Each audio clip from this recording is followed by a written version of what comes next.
You wake up and before your feet even hit the floor, you've already lost. Your phone lights up.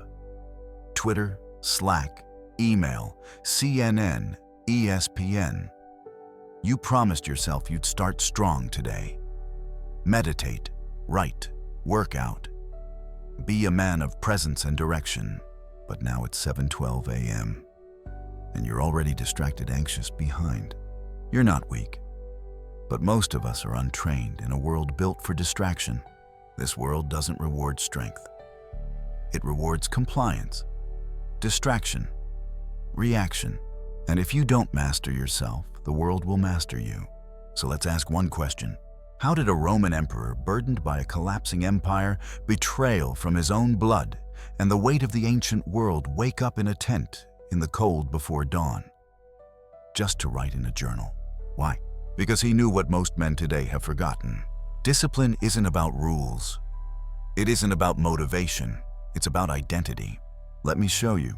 This channel exists to help you reclaim clarity and discipline in a chaotic world.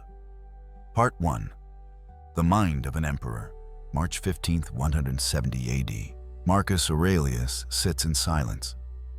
His generals wait outside. His army waits for orders. He waits for clarity. The world outside is falling apart. The Antonine Plague is killing tens of thousands. Germanic tribes are invading. His own wife is rumored to be unfaithful. His son is not ready to lead. The Senate is fractured, and still he writes, "You have power over your mind, not outside events. Realize this, and you will find strength." He writes to remind himself that no matter what happens outside his tent, his battlefield is within. Discipline for Marcus didn't start with perfect habits. It started with philosophy, with a deep understanding of nature, fate, impermanence, and duty. What most modern men don't understand is that Marcus didn't have time for luxury. His writing wasn't for show. It wasn't meant to inspire anyone else. It was survival, a psychological anchor to withstand betrayal, fear, sickness, and grief. Today, your battlefield may not look like Rome, but it's just as real. Emails, algorithms, divorce, loneliness, anxiety. The first lesson Marcus would teach you: master your perception or it will master you. Part 2. The illusion of control. You think you're in control? You've got your calendar, your supplements, your morning routine, and yet one comment from a coworker, one bad email, and your entire inner world collapses. That's not control, that's performance. Marcus taught what we now call the dichotomy of control. There are things you can control: your thoughts, your actions, your choices, and things you cannot, everything else. You don't control the markets. You don't control your partner's moods. You don't control your genetics, but you control how you interpret. You control how you show up. You control the discipline to respond, not react. This was Marcus's strength, a relentless commitment to live in harmony with nature. To not resist what is, but to train his character in the face of it. You will be insulted. You will be disappointed. You will lose people you love. The question is, will you still choose virtue when nothing goes your way? Part 3. The richest man who chose pain. Seneca, philosopher, politician, one of the wealthiest men in Rome. He could have lived in comfort, but he didn't.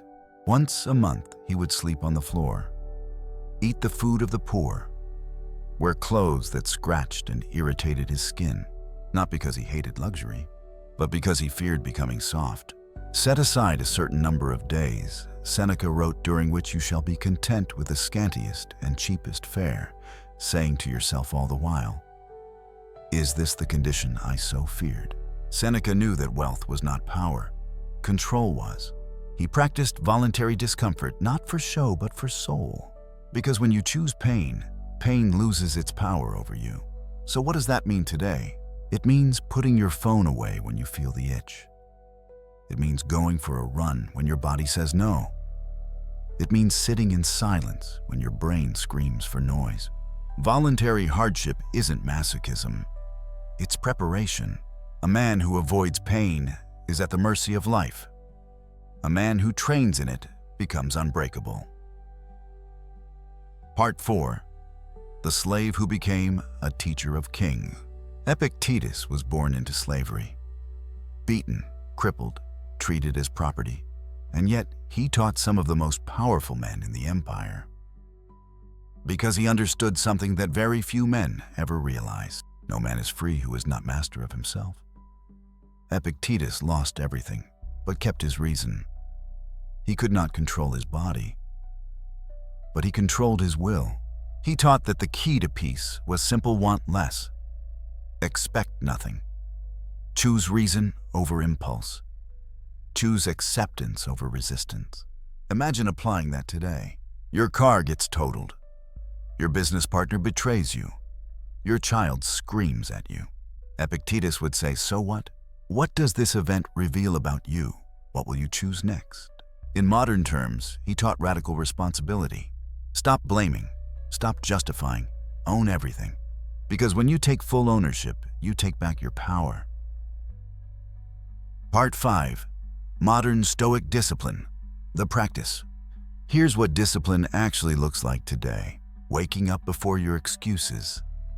Choosing boredom over dopamine. Saying no when everything in you wants yes. Being kind when you're tired, angry, and unheard. Discipline is built in the quiet moments no one sees. In small choices. In ordinary pain. In private struggles. You don't need another productivity hack.